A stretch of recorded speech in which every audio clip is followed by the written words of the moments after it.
My younger son, a pilot, phoned me. Mom, something odd is going on. My sister-in-law is at the house. Yes, she is, I answered. She's in the shower. His voice became a whisper. That's not possible. I'm holding her passport right now. She just stepped onto my flight to London. At that exact moment, I heard footsteps behind me. I'm relieved you're home. This morning, like every other, I was hurrying to wash the dishes after breakfast. My older son, Benjamin, had departed for the office early, leaving the house still.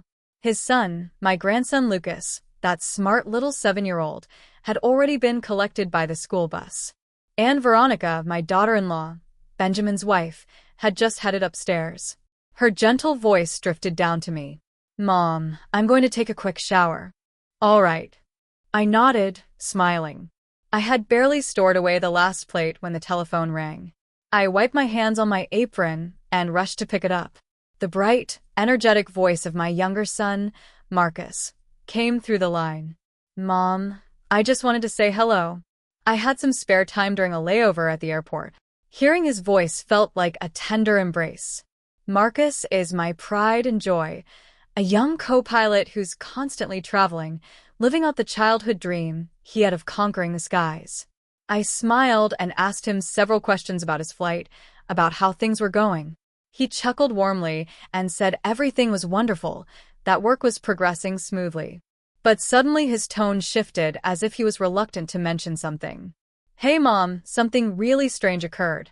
My sister-in-law is at the house. I was confused. I glanced toward the stairs where I could still hear the water flowing in the bathroom. Of course she is, honey. Veronica is upstairs taking a shower. I responded completely certain. Veronica had spoken to me less than 10 minutes earlier, and she was wearing that white blouse she always wore around the house. How could I be mistaken? But on the other end of the line, Marcus was silent for quite a while. So long that I could hear his breathing. Then his voice became very serious, full of surprise. Mom, that's not possible because I have her passport right here in my hand. She just boarded my flight headed for London. I laughed, thinking he must have been confused. Oh, honey, you must have seen wrong. I just saw Veronica. She even told me she was going to take a shower. I tried to explain calmly to reassure him, but he didn't laugh. He didn't respond like he always did. He told me in a measured voice, as if he was trying to arrange the story in his head, that after all the passengers had boarded, he rushed out to look for some documents he'd forgotten and accidentally discovered a passport lying near the boarding gate. At first, he thought about handing it to the airport staff. But when he opened it to see who it belonged to, he froze. The photo was of Veronica. Her name was right there, clear as day. There was no way to get it wrong. My heart began to race faster, but I tried to stay composed. Are you certain, Marcus?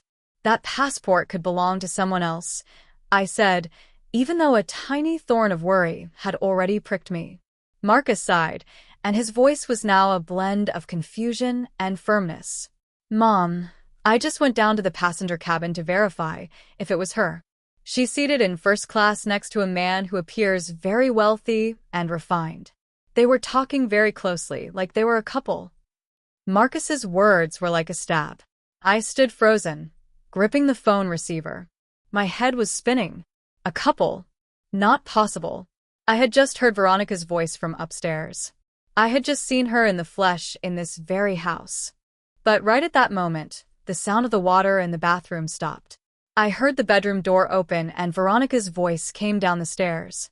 It was soft but loud enough to make me jump. Mom, who is it? I panicked. My heart was pounding so hard I felt it was going to burst out of my chest. Just a friend of mine, I replied quickly, my voice trembling, and I hurried into the living room to avoid Veronica's gaze as she peeked her head out from the stairs, her hair still soaked. I closed the door and whispered into the phone, trying not to let my nervousness show. Marcus, I just heard Veronica. She's here. She just finished showering. Are you certain you didn't make a mistake? On the other side, Marcus fell silent again. And then his voice became harsher. Mom, it's not possible. I have her right in front of me on this plane. I'm looking at her right now. I was speechless, my mind blank. I hung up the phone, my hands shaking so much that I almost dropped the receiver. The living room suddenly felt suffocating, even though the sun was shining brightly outside. I collapsed onto the couch trying to take a deep breath, but my chest felt heavy with an unanswered question. If Veronica was here, who was the woman on Marcus's flight? And if the woman on the flight was Veronica, who was the person in my house? A few minutes later, Veronica came down to the kitchen.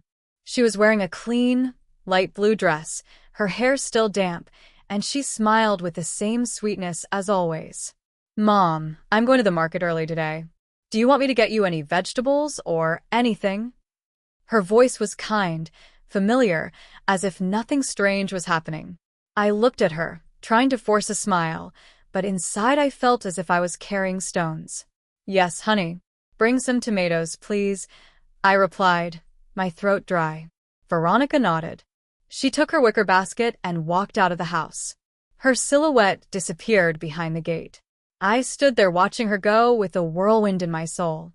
I didn't believe Marcus was lying to me. My son had no reason to invent a story like this. He had always been an honest boy, very sensitive and affectionate with his family. But Veronica, the daughter-in-law I had lived with for so many years, was also in front of me in the flesh. Unmistakable. I asked myself, could there be something I've overlooked? Is there some secret in this house that I, an old woman, have never noticed? I sat in silence in the living room as the midday sun filtered through the curtains, casting faint stripes of light on the tiled floor. The old armchair where I always sit to knit or read stories to Lucas also seemed heavier now. Marcus's call kept echoing in my head. Every one of his words was like a hammer blow to my heart. I looked around the room where the family photos hung. Benjamin and Veronica on their wedding day, newborn Lucas, and Marcus's radiant smile when he first put on his pilot's uniform. All those memories now seemed covered by a haze, blurry and full of doubt. My name is Patricia Hamilton, a 65-year-old widow who lives in a quiet middle-class neighborhood in Atlanta, Georgia. My husband, Michael, passed away 10 years ago, leaving me with the two sons I love more than my own life. Benjamin, the oldest, is a hardworking architect, always immersed in his blueprints and projects. Marcus, the youngest, is my pride for having made his dream of being a pilot come true. My life revolves around Benjamin's small family, my daughter-in-law, Veronica, and my grandson Lucas, and the peaceful days in this house.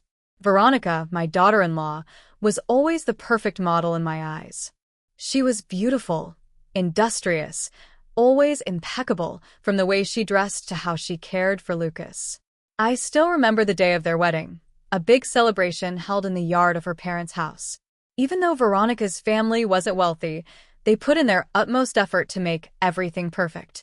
Veronica came into my house with a confident smile and a bright look, as if she had been born to be a wonderful wife and mother. I used to think how lucky I was to have a daughter-in-law like her. After Veronica left for the market, I stayed seated, unconsciously gripping the edge of the tablecloth. Marcus's call made me re-examine small details that had seemed normal before. There were days when Veronica would leave the house saying she was going to the market or to see a friend, but when she returned, she seemed like a different person. One day she was all sweetness, hugging Lucas and singing to him to put him to sleep. But on other days, she was in a bad mood and would yell at me just because I forgot to put the salt shaker back in its place. I used to think they were just the mood swings of a young woman. But now I wasn't so sure. My heart was tied in a knot, as if someone was messing with all the memories I had cherished for so long. I remember once a few months ago, Veronica took a pen to write the grocery list with her right hand. Her handwriting was very straight and neat. But the next day, I saw her using her left hand, and she was writing with more scrolls, as if she wasn't used to it. I asked her, "Since when do you write with your other hand, honey?" She laughed and quickly replied, "Oh, just for fun, Mom. I'm practicing." I nodded without giving it more thought. But now that detail had become a sharp piece in my mind. I was lost in my thoughts when I heard the door open. Lucas ran in, his backpack bouncing on his back. He hugged me tightly, saying in his little chirping voice, "Grandma, the teacher complimented me today because I drew so well." I stroked his head, trying to smile, but I still felt a weight in my chest.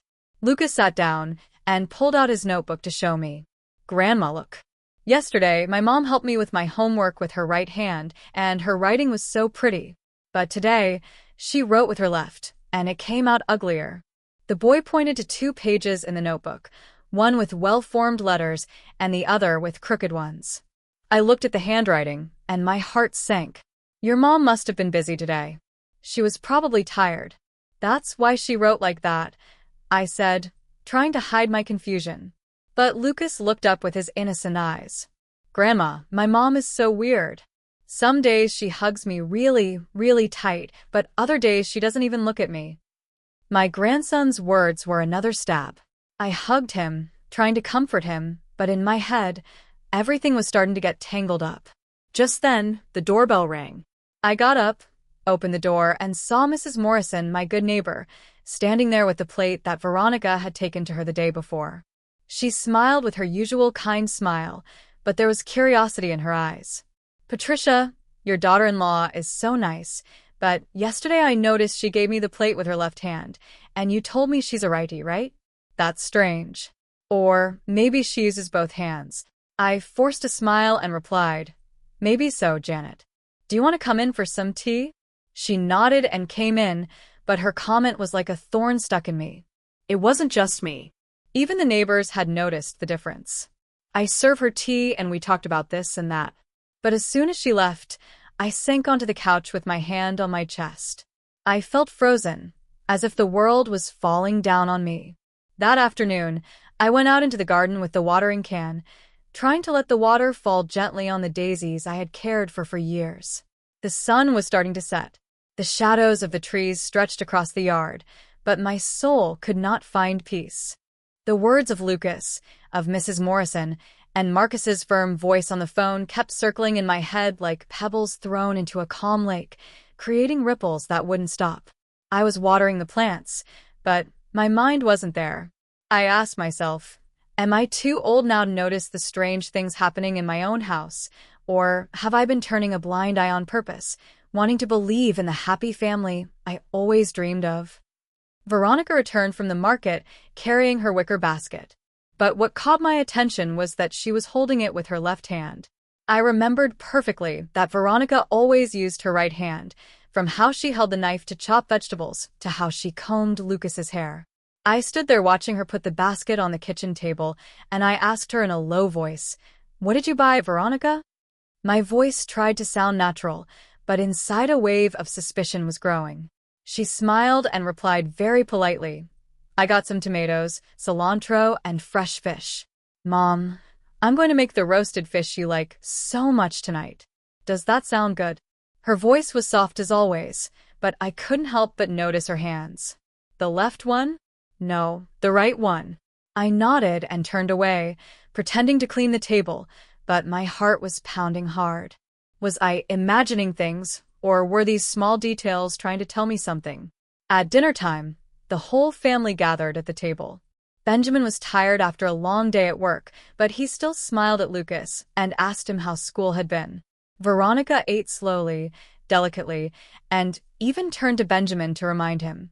Honey, the parent-teacher conference is next week, so be sure to take the day off. I looked at her, trying to find the daughter-in-law I was so proud of. But in my head, Marcus's voice kept echoing. She's sitting in first class next to a man. I bit my lip, trying to swallow the anguish, but it felt like a stone stuck in my throat.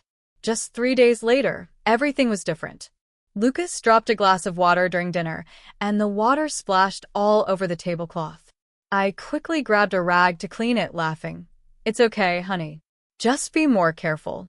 But Veronica, sitting across from him, suddenly frowned and said in a sharp voice, Lucas, why are you so clumsy?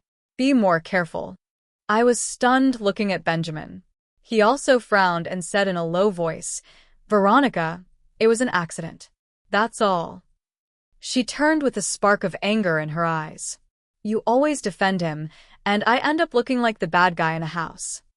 The atmosphere at the table became heavy. Lucas lowered his head, his eyes full of tears. I hugged him, feeling a deep pain. Only a few days ago, Veronica had lovingly reminded him about school, and now she seemed like a completely different person. I sat next to her, watching in silence, trying to put the pieces together in my head. Today, she was irritable. The other day, she was so sweet. Today, she used her left hand. The other day, her right. These small differences, one by one, were piling up in my mind like the pieces of a puzzle I still couldn't see completely. I told myself I had to calm down. But every time I looked at Veronica, I saw a stranger, as if she wasn't the daughter-in-law I had lived with for so many years. A few days later, I took Lucas to school. He held my hand as we walked down the same old cobblestone street. Suddenly, he stopped, looked at me, and said in a sad voice, "Grandma, yesterday my mom taught me how to write, and she was so patient. Her handwriting was so pretty, but today she didn't even want to look at my homework. She told me to do it by myself."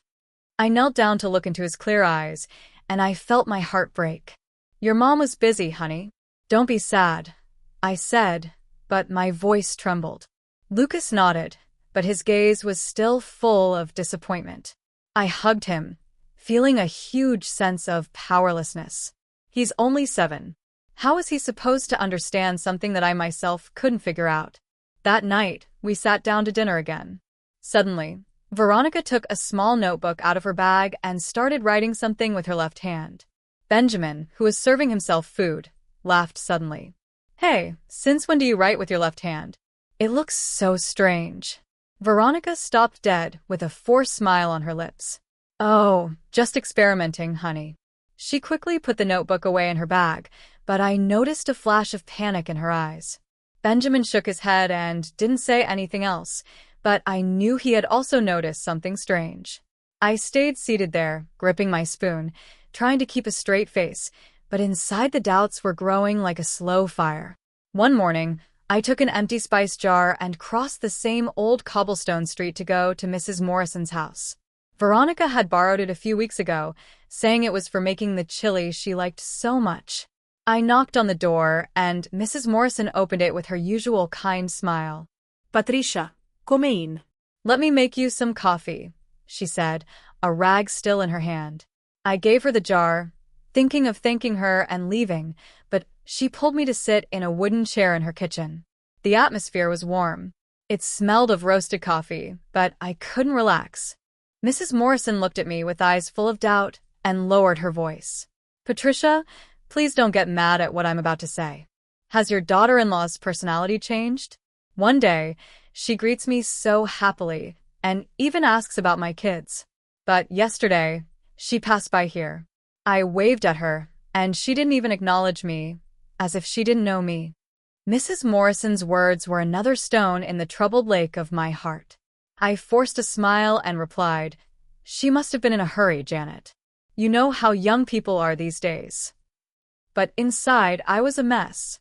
I knew Mrs. Morrison wasn't just talking to talk. She's a very sensitive person who always pays attention to details. If even she noticed how strange Veronica was, then my suspicions weren't just my imagination anymore. I stayed for a little while longer, took a sip of the now cold coffee, and said goodbye, my heart heavy. On my way back, I passed by Mr. Peterson's bakery, where I always bought sweet bread for Lucas. Mr. Peterson was at the counter, and when he saw me, he smiled. "Mrs. Hamilton, what can I get for the little champ today?"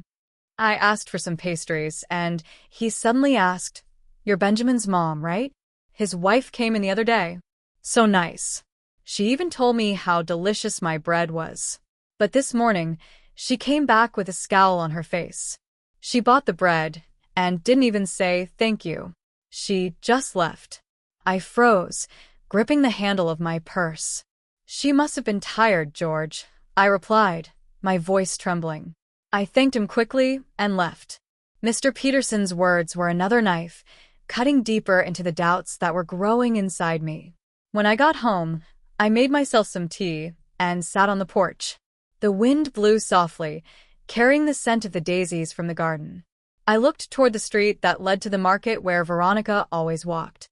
Suddenly, I saw her returning, carrying her shopping bag, but she greeted me in a dry voice. "Good afternoon, Mom."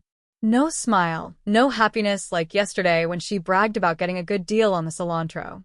I nodded and replied in a low voice, "You're back already." But inside, I couldn't help but observe her more closely. The blouse she was wearing today was navy blue, different from the white blouse she had on when she left. I tried to ask her in a soft voice, "Why did you change your blouse?" Veronica paused for a second and then quickly replied, "Oh, I got a stain on it and had to change." She smiled halfway and hurried into the kitchen. I stayed there with the teacup in my hands, feeling as if a rock was crushing my chest. The words of Mrs. Morrison, of Mr. Peterson, and the way Veronica replied to me. Everything forced me to stop ignoring things. That night we were all having dinner. Lucas was talking about school with his cheerful little voice, but I noticed that Veronica only nodded without answering him, unlike other times. When Benjamin asked, "Are you done eating so your mom can clear the plates?" Lucas suddenly turned to me and said innocently, "Grandma, oh, my mom didn't sing to me to sleep. But yesterday she did sing that song, the lullaby you always sing to me, and it sounded so beautiful." I looked at Veronica, who was serving herself food without reacting. But Lucas's words were like a needle in my heart. That lullaby that I used to sing to Benjamin and Marcus, only Veronica and I knew it in this house. So, why did she sing it yesterday and not today? Why did she change so quickly? I got up to clear the plates, but my mind was no longer there. I remembered the times Veronica would leave the house saying she was going to see a friend, but would return with a strange look. One day, she brought a bouquet of fresh flowers, saying a friend had given them to her. But another day, she got angry when I asked her, "Where did you go today that you got home so late?" I used to think these were unimportant things, but now they seemed like the pieces of a much bigger secret. I didn't want to believe that Veronica was hiding something from me, but every word, every gesture of hers made me doubt. That night, after cleaning the kitchen, I sat at the dining room table and took an old notebook out of a drawer. My hand was shaking as I wrote the first line. 3 p.m. Veronica leaves for the market, returns 6 p.m. wearing a blue blouse. Irritable attitude. I didn't know what I was doing, but I knew I couldn't keep pretending that nothing was happening. I kept writing. Yesterday, she sang to Lucas to sleep, tender. Today, she was cold, didn't sing. Each word was a heavy stroke, as if I was engraving my suspicions into reality. My old notebook was now full of notes about Veronica. Every line was a piece of my doubt, as if I was painting a picture I didn't dare to look at. I sat in the kitchen, looking at the notebook with a heavy heart. I couldn't keep all these thoughts to myself anymore. They were like waves rising and falling, leaving me alone in my confusion. I needed someone to talk to, someone who would understand me, who wouldn't judge me, who wouldn't jump to conclusions. I immediately thought of Dorothy, my best friend, who has been with me since we were young when we used to sit and knit under a tree and tell each other our lives. I picked up the phone, my voice trembling. "Dorothy, are you free this afternoon? Let's go to the cafe on the corner. I need to talk." Dorothy accepted instantly, her voice as warm as ever. "Patricia, I knew something was wrong. Wait for me. I'm on my way." I felt a little relief, but the worry was still weighing me down. I put on my old shawl and left the house for the small cafe on the corner where Dorothy and I had shared so many joys and sorrows. The place was the same with its dark wooden tables and that delicious smell of freshly roasted coffee. I chose a table in a corner where the light was dim so no one would hear our conversation. I sat there hugging the hot coffee cup, but with my soul cold. I wondered how I was going to tell her about all these suspicions. How was I going to dare to admit that I was doubting my own daughter-in-law? Dorothy arrived wearing a light sweater and carrying a bag of fresh vegetables. She sat down and looked me straight in the eyes with that sharp but affectionate gaze. "Patricia, just looking at your face, I know something big is wrong. Come on, let it out. What's got you so worried?" I took a deep breath, trying not to let my voice break, but every word got stuck in my throat. I told her everything in a summary. Marcus's call from the airport, Veronica's passport, the woman identical to her on the plane, and all the small details I had written down from how she changed hands to right to her mood changing from day to night. I took the notebook out of my bag and handed it to her. Look, I wrote it all down here. I don't know if I'm imagining it, but I can't be a fool anymore. Dorothy flipped through the pages with a frown. She read my shaky handwriting slowly. You've noticed everything, Patricia, she said in a serious voice. Every time she leaves and comes back, it's like she's another person. What do you think it is? I shook my head, gripping the coffee cup. I don't know, Dorothy. I just know I'm scared. Scared that Veronica is hiding something. Scared that my family will break apart if I dig any deeper. But I can't stop. I have to know the truth. For Benjamin, for Lucas. Dorothy put her cup on the table and looked at me with determination. You can't fool a woman easily, Patricia. What does your gut tell you? I'm sure there's something shady going on here. You have to get to the bottom of this. I hesitated and my voice became a whisper. But what if I'm misjudging her? What if I hurt Benjamin? Dorothy interrupted me firmly. Trust your gut. If you don't find out the truth, you'll always live with the doubt, and you won't be able to protect Lucas or Benjamin. Just then, Mrs. Parker, the lady who sells vegetables at the market and whom I know, came into the cafe. She recognized me and smiled. Mrs. Hamilton, what a coincidence. Last week, I saw your daughter-in-law at the market. She was so kind. She even bought an extra bunch of cilantro to cook with. But this morning, she came by again looking so serious. She didn't even say hello. She bought her vegetables and left. Is something wrong with your daughter-in-law? I forced a smile and replied, She must be tired, Sarah. But inside, I felt like I was drowning. Another person who noticed how strange Veronica was. I thanked Mrs. Parker, watched her leave, and turned back to Dorothy. Panic reflected in my eyes. Dorothy took my hand, and her voice softened. See, Patricia, it's not just you. Even the neighbors notice. Don't lie to yourself anymore. Keep writing everything down, and if you have to, you're going to have to follow her. Not to hurt her, but to protect your family. I nodded, but my heart sank.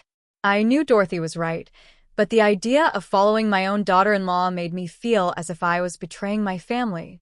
I had spent my whole life taking care of this home, and now I had to do something I never imagined. Investigate one of my own. That afternoon, I returned home, my head still a mess. Veronica left the house carrying her familiar red basket. Mom, I'm going to the market for a bit, she said in a soft voice. I nodded, but as soon as she disappeared behind the gate, I opened my notebook and wrote, 3 p.m. Veronica leaves for the market carrying a red basket. Normal attitude. I stayed there watching the clock, counting every minute. At 6, Veronica returned, but the basket she was holding in her hand was now blue. I was surprised and asked her, Did you switch baskets? She smiled and quickly replied, Yes, the other one broke and a friend lent me this one. I nodded, but my hands were shaking as I added to the notebook. Returned 6 p.m., carrying a blue basket, voice a little rushed. My notes were piling up. Each line was one step closer to the truth, but also one step away from the image of the old mother who only knows how to love and trust. On the weekend, Benjamin left for overtime work early, and Lucas was at a school activity, leaving the house quiet, just for Veronica and me. I was cleaning the dining room table, trying to keep myself busy to ward off the doubts that were eating at me. But then, Veronica came down from her room in a pale yellow floral dress, looking as fresh as she did in her first days of marriage. Mom, I'm going to the market for a bit, she said in a soft voice. She took her usual wicker basket and left. I nodded, smiling, but inside a voice insisted, Follow her, Patricia. Go find the truth. I didn't think twice. I took my old shawl, put it over my head to cover my face a little, and left the house in silence, keeping a safe distance behind Veronica. The sun was hot, sweat was soaking my back, but I didn't care. I just wanted to know where she was really going, what she was doing. Veronica walked quickly down the cobblestone street that led to the market. But suddenly, instead of turning right as always, she turned left into an alley behind a working-class neighborhood. The houses were old, crammed against each other with peeling paint and rusty tin roofs. I slowed down, my heart pounding, trying to hide behind some bicycles parked on the sidewalk. Veronica didn't look back. She kept walking. She went into an even narrower alley where the sunlight barely reached. I hid behind a mechanic shop where a man was concentrating on tightening nuts. I saw Veronica stop in front of an old wooden door, knock softly, and then go in and disappear. I stood there, my breathing ragged, my head spinning. What was my daughter-in-law doing there? This wasn't the market or any of the friends' houses she had mentioned. I wanted to walk over, knock on the door, and ask her directly, but my feet seemed to be nailed to the ground. I was afraid of the truth, afraid that what I was about to discover would break everything. In the end, I turned around and went back home, full of questions, each step heavier than the last. I had barely pushed the gate open when I froze. Veronica was standing in the kitchen, chopping vegetables with a white blouse on, completely different from the floral dress she had left in. She was frowning and looked at me with cold, sharp eyes. "Where did you go, Mom? That you're just getting back." I stood frozen, my mouth dry, unable to say a word. Only a few minutes ago, I had seen her go into that alley in a yellow dress. How could she have gotten back so quickly? And this blouse? I stammered. I just went for a walk, that's all. Veronica nodded without saying anything else, but her gaze sent a shiver down my spine. I went up to my room pretending to look for something, but in reality it was to escape that look, to calm my heart that was pounding wildly in my chest. That night, I was sitting knitting when Lucas ran into my room, his cheeks red from playing in the yard. He hugged my legs, sobbing. "Grandma," my mom yelled at me just because I dropped a pencil. Not like yesterday. Yesterday, she was so nice. She even hugged me. I took Lucas in my arms, stroked his head, but inside I felt like I was burning. "Your mom was tired, honey. Don't be sad," I said, but my voice trembled. Lucas hid his face in my shoulder and whispered, "Grandma, I want the mom from yesterday." I hugged him tighter, tears about to fall. My grandson's words were like a knife, engraving my suspicions even deeper. That night, I couldn't sleep. I lay in bed with my eyes wide open, staring at the ceiling. The images repeated over and over in my head. Veronica, in the floral dress, going into the alley. Veronica, in the white blouse, standing in the kitchen. And Marcus's voice. "She's on my flight." I took the notebook out of the drawer and wrote a sentence I didn't even dare to believe myself. Maybe they are not the same person. That sentence felt like a curse and made me tremble. The next morning, I decided to go back to that alley. I couldn't bear the doubt anymore. I took the family photo that hangs in the living room, the one where Veronica smiles radiantly next to Benjamin and Lucas. I held it tight and left the house, determined but terrified. The alley was the same as yesterday, silent and somber. I stopped next to a corn stand where a middle-aged woman was fanning the charcoal. I showed her the photo and asked, "Excuse me, have you seen this young woman around here?" The woman looked at it closely and then pointed. "Oh, yes, of course. She comes and goes often from the house at number 14, that one over there." I thanked her, my heart pounding in my throat, and walked straight to that house. The house at number 14 appeared in front of me with stained walls, a peeling wooden door, and a pot with a wilted daisy on the window frame. I stood there, my hands trembling, feeling that the whole world was holding its breath with me. I knocked on the door, and each knock sounded like a hammer blow to my chest. The door opened, and I was speechless. In front of me was a woman identical to Veronica, from her face to her body to her long black hair. The only difference was her frightened look and her hands that were shaking as she held a rag. I stammered, my voice breaking. "Veronica." The young woman started, gripped the rag tightly, and tried to slam the door shut. But just then, another voice was heard from inside. A soft but firm voice. "Christina, don't hide anymore. You know this is wrong, too." I looked up and saw a young woman come out of a corner of the room, standing right behind the woman who looked just like Veronica. She was thin with her hair in a bun and had an intelligent but kind look. She looked at me and smiled slightly. "My name is Rachel Foster, Christina's roommate, Mrs. Hamilton. Please come in. It's time you knew the truth." I took a deep breath, trying to keep my legs from trembling, and went into that small tin-roofed house. The walls were stained, the concrete floor was cracked, and a faint smell of disinfectant hung in the air. In a corner, an old man coughed weakly, lying on an old cot covered with a frayed blanket. I felt the space crushing me, but I still walked and sat down in the wooden chair that Rachel pointed to. The woman identical to Veronica lowered her face, and her voice was barely a whisper. I'm sorry. I'm not Veronica. My name is Christina. I looked at her, my mind a whirlwind, unable to say anything. Christina. The name was strange, but the face was too familiar. I clasped my hands, trying to keep my voice firm. You explained to me why you look so much like my daughter-in-law and why you show up at my house. Christina looked up, her eyes full of guilt, but she didn't answer immediately. Instead, Rachel sat down next to her, poured a glass of water from an old plastic jug, and began to speak. Christina is very poor, Mrs. Hamilton, Rachel said in a calm, clear voice. Her adoptive parents are very ill, especially the gentleman lying down there. A few years ago, Christina met Veronica by chance at a market. They looked like two peas in a pod, and Veronica took advantage of that. She proposed that Christina pretend to be her, that she replace her for a few hours whenever she needed to.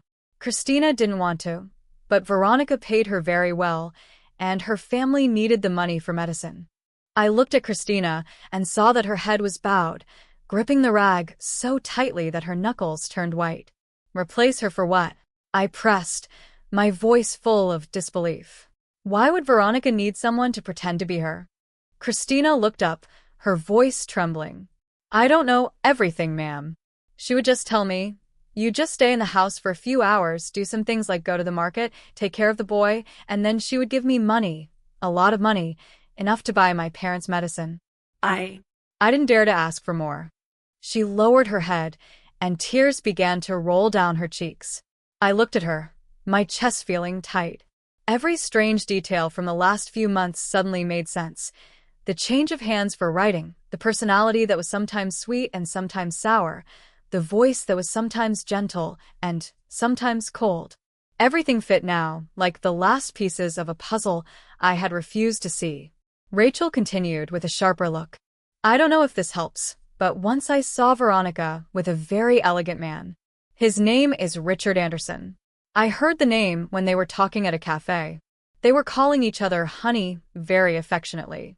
At that moment, Christina was waiting outside in the car, not understanding anything. The name Richard Anderson was like a knife in my heart.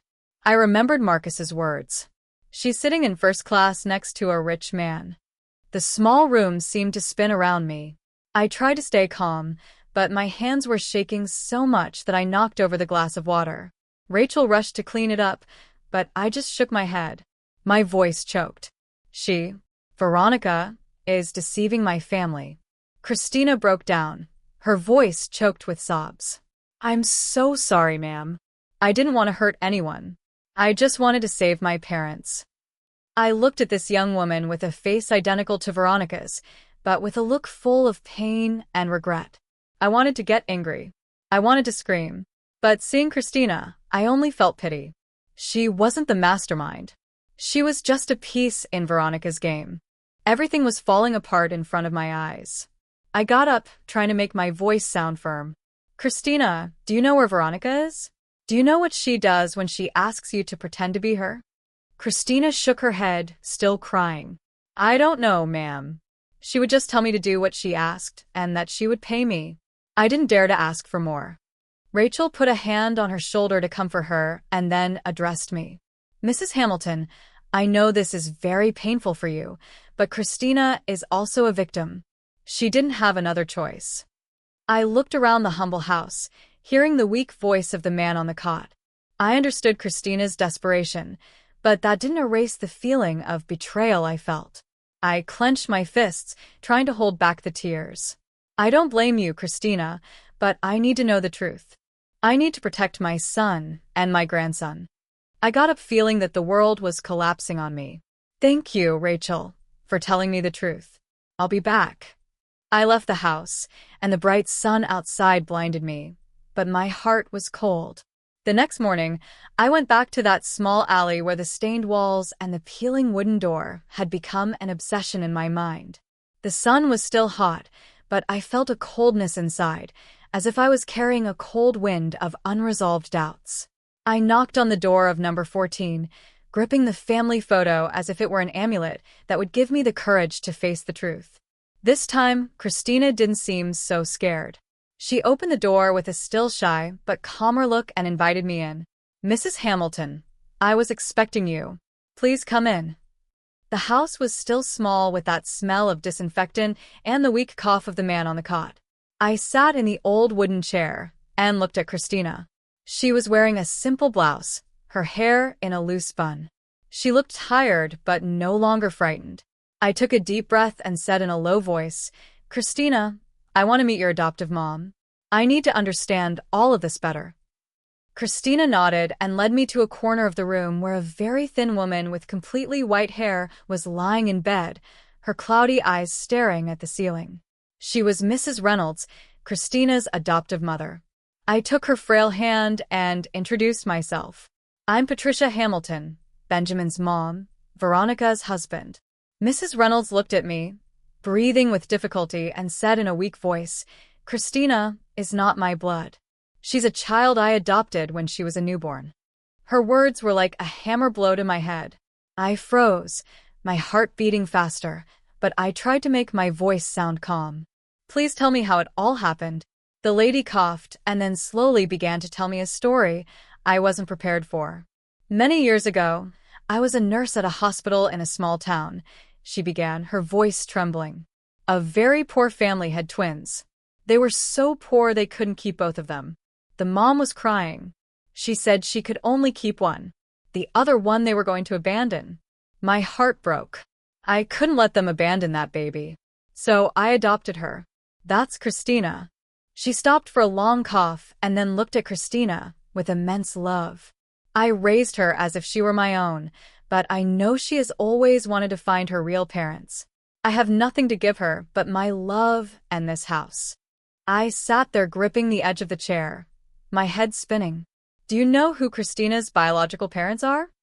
I asked, my voice trembling. Mrs. Reynolds shook her head. "I only know they were a poor family from a nearby town. I didn't ask much. I just wanted to save the child." I looked at Christina and saw her with her face bowed, tears rolling down. "Mrs. Hamilton, I don't know anything about my biological parents," she said, her voice choked. "But when I met Veronica, I thought maybe she knew something. She looks so much like me, but she never told me anything about that." I felt a lack of air. I asked Mrs. Reynolds to let me see her old papers, hoping to find a clue. She pointed to an old wooden dresser. Christina took out a yellowish paper envelope and gave it to me. Inside there was a copy of some hospital papers with Christina's date of birth. I read them quickly and felt my heart stop. Christina's date of birth was exactly the same as Veronica's, the one I had seen on her papers when she married Benjamin. I gripped the documents with trembling hands and looked at Christina. You and Veronica could be twin sisters," I said, my voice lost. Christina broke down, crying, covering her face. "So Veronica is my sister. Why didn't she tell me anything? Why did she make me do all that?" I looked at her, my heart shattered. I remembered the days when Veronica came to my house, radiant and confident, as if she had been born to be the perfect wife and mother. I had loved her. I had believed she would give Benjamin happiness. But now I knew that she had not only deceived my family, but she had also taken advantage of her own sister, using her as a double to hide secrets I didn't even dare to imagine. I stood up, put my hand on Christina's shoulder, and my voice, though firm, could not hide the pain. "Christina, from today on I won't let anyone else take advantage of you. I'm going to help your parents with their illness, but in return, you have to cooperate with me. I need to bring this truth to light for Benjamin, for Lucas." Christina nodded, still crying. "I will help you. I don't want to live in this lie anymore." I looked at her and saw sincerity in her eyes, and for the first time, I felt a ray of hope in the middle of the storm. I left the house and walked through the alley, my soul in turmoil. I passed by the bustling market where people were shopping and laughing. But in my mind, Mrs. Reynolds's words echoed like bells. Two twins, one abandoned, the other raised. And now their destinies had crossed in my own family. I returned home, my soul a mess, like a field after a storm. The truth about Veronica and Christina, the secret of the twins, was a rock crushing my chest. I was at a crossroads for which I was not prepared, to confront my daughter-in-law, the woman who had deceived us all, and to reveal the truth to Benjamin and Lucas. That night I called Marcus. My voice was firm, though my heart was trembling. Marcus, you have to come home tomorrow night. There are some things I need you to clarify. Marcus was surprised. I could hear the worry in his voice. Mom, did something serious happen?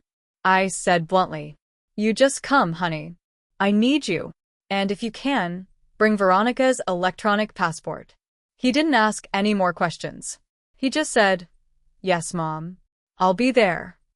I hung up and sat down, feeling that the whole world was crashing down on me. I knew that tomorrow night would be one that no one in this family would ever forget. The next day, I got up early and prepared a big family dinner. I put a white tablecloth on the table, lit some candles. I cooked the chili that Benjamin likes so much and the roasted fish that Lucas always asks for. I wanted this dinner to be special, not to celebrate, but to mark a before and after. I was in the kitchen chopping vegetables, but my mind was somewhere else between that dark alley and Christina's words. I told myself I had to be strong for Benjamin, for Lucas. But each cut of the knife felt like a cut in my own heart. Benjamin got home as it was starting to get dark, tired from work. Seeing the table set, he was surprised. What are we celebrating? Why did you make so much food, Mom? I smiled, trying to seem calm. I just wanted all of us to have a nice dinner. Sit down, honey. Veronica came in with her light blue dress, a soft smile, but a bit of nervousness in her eyes. Lucas ran to hug my legs. Grandma, the fish smells so good. I stroked his head, a lump in my throat. I knew that after this night, Lucas's innocent smile might never be so carefree again. We sat down at the table, and at first the atmosphere was lively. Benjamin talked about work. Lucas spoke excitedly about the drawing he had made at school. Veronica nodded, commenting occasionally, but I noticed her hand was shaking a little as she held her spoon. I took a deep breath and signaled to Marcus, who was waiting outside. He came in, and right behind him was Christina in a simple dress, her face identical to Veronica's, but with a look full of anguish. Everyone at the table fell silent. Lucas looked confused from Veronica to Christina and asked innocently, Why are there two moms? Benjamin turned pale, dropped a spoon, and Veronica jumped up, shouting, What is this about, Mom?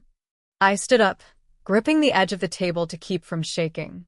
Sit down, Veronica, I said in a slow but firm voice. I need us to clear everything up. I started telling the story, and each word tore me up inside. Marcus's call from the airport when he saw her on a flight to London, even though she was still at home. The time she changed hands to write. Her personality, sometimes sweet and sometimes sour.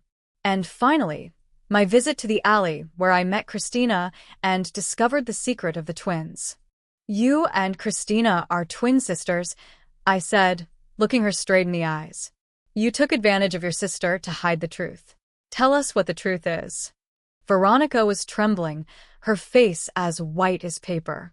She yelled, trying to defend herself. She's making it all up to humiliate me. How dare you? But Marcus walked over and put a stack of papers on the table with a thud.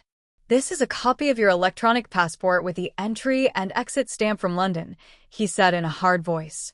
You can't be at home and flying to London at the same time. Veronica looked at the papers, her lips tight, unable to say anything. Lucas, sitting next to her, suddenly chimed in with an innocent but pained voice. It's true, Grandma. Some days my mom is an angel, and other days she's really mean. I don't like the mean mom. My grandson's words were like a stab, and I had to hold back from crying. The air in the room felt so heavy it was hard to breathe. I nodded and signaled to Rachel, who had just come in through the back door. She stood there with her sharp gaze and told everyone, "I saw Veronica with Richard Anderson."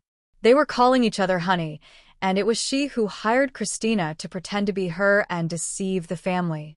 Benjamin turned to his wife, his voice choked. "Is it true, Veronica? Tell me. Is it true?" Veronica bit her lip in silence for a long moment and then suddenly yelled, her voice full of fury. "Yes, it's true. I have a lover. I'm sick of this poor life. I'm sick of being the daughter-in-law in this house. Richard gives me a life 100 times better. And you, Benjamin, you're good for nothing." Her words were like a bomb that exploded in the room. Benjamin froze, clenching his fists so hard they turned white. Lucas broke down crying and ran to hug me, his voice trembling. "Grandma, what did my mom say?" I hugged him tightly, and tears rolled down my cheeks. I looked at Veronica with a broken heart. She was standing there with a cold look without a shred of remorse. Benjamin got up, his voice shaking. "Veronica, do you really think that?" She turned and left without answering. Christina, who had been silent on the side, suddenly spoke in a low but clear voice. "Sister, you didn't have to hurt them like that. I just wanted to help you, but I didn't know you would go this far." Veronica glared at her, but didn't say anything. She just turned around and left.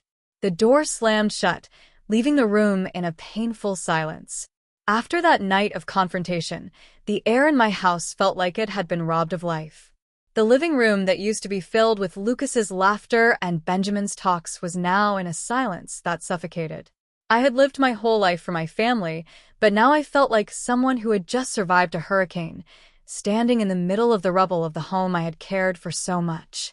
Veronica left after shouting those bitter words, leaving Benjamin with an empty look and Lucas with innocent tears. I knew everything had changed forever. A week later, Benjamin and Veronica went to the courthouse for the divorce. I didn't go, but Benjamin told me about it afterward, his voice dry, as if he had lost his soul. "Mom, she didn't look at me or Lucas. She signed the papers and left with that man as if we had never existed."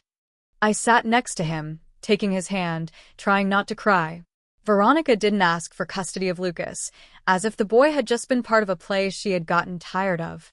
My heart ached, not only for Benjamin, but for Lucas, a 7-year-old boy who didn't deserve to be abandoned like that. "Don't worry, honey," I said, my voice trembling. "I'll always be here, and Lucas will never be without love." But inside, I knew this wound would take a long time to heal. Benjamin fell apart. He became quiet, spoke little. He just buried himself in his work or sat watching Lucas play in the yard. I looked at my son and saw in his eyes the same sadness that my husband Michael had in his last days when he knew he couldn't stay with us anymore. I wanted to hug him, to tell him everything would be okay, but I didn't know where to start. Fortunately, Christina appeared, silent as a small light in the darkness. She came to the house every day. She brought containers of warm food, sat down to play with Lucas, and wiped away his tears when he asked, "Auntie, where did my mom really go?" I looked at Christina, saw that face identical to Veronica's, but with a completely different heart. She was sweet, patient, and always found a way to make Lucas laugh. One afternoon, I saw Lucas run to hug Christina with his cheerful little voice. "Mom, Christina, teach me how to draw a little bird." I was surprised, my heart tight. The boy was calling her mom with a carefree smile I hadn't seen in a long time. Christina laughed and stroked his head. "Of course, my love, but you have to draw it very pretty, so I can see it." I stood there, tears rolling down my cheeks. Lucas's innocent words were like medicine that soothed my pain. I knew that Christina had not only replaced Veronica during those days of deception, but was becoming a part of our family with her own sincere heart. One night, while I was cleaning the kitchen, Benjamin called me to the living room. He was standing there holding a small ring with trembling hands. His look was a mix of nerves and determination. Christina was by his side, her face flushed and her eyes shining. Benjamin knelt, and his voice broke. "Christina, I don't want to waste any more time. You brought light back to me and Lucas. Would you accept to be my wife and Lucas's mom?" Christina broke down crying, looking at me as if seeking my approval.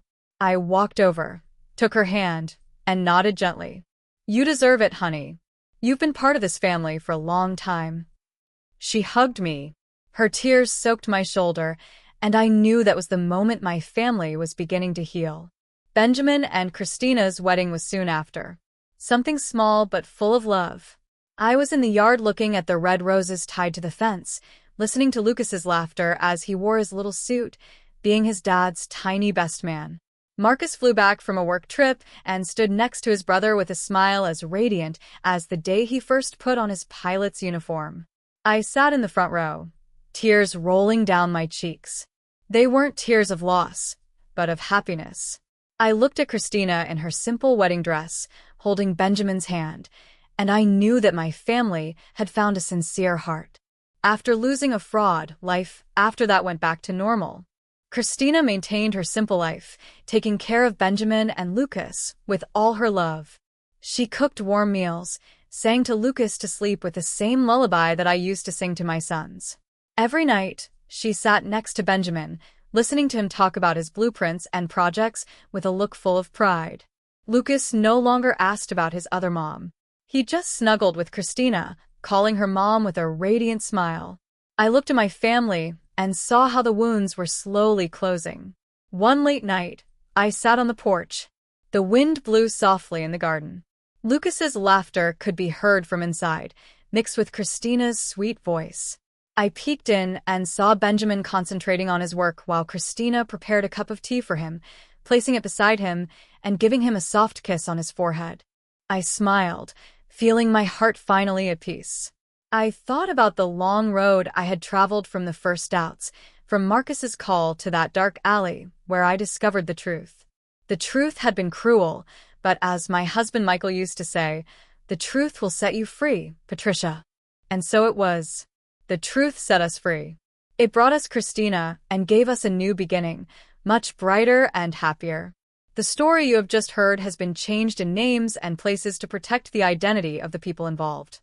I am not telling this to judge, but with the hope that someone will listen and stop to reflect on how many mothers are suffering in silence inside their own homes. I truly wonder, if you were in my place, what would you do? Would you choose to be quiet to maintain peace? Or would you dare to face everything to reclaim your voice? I want to know your opinion because every story is like a candle that can light the way for someone else. God always blesses, and I am convinced that courage leads us to better days. If this story touched your heart, please subscribe and leave a comment below. Tell me, what would you have done in my situation? Would you have confronted the truth, or stayed silent to keep the peace? Your thoughts matter, and I'd love to hear from you. Share this story with someone who needs to hear it today.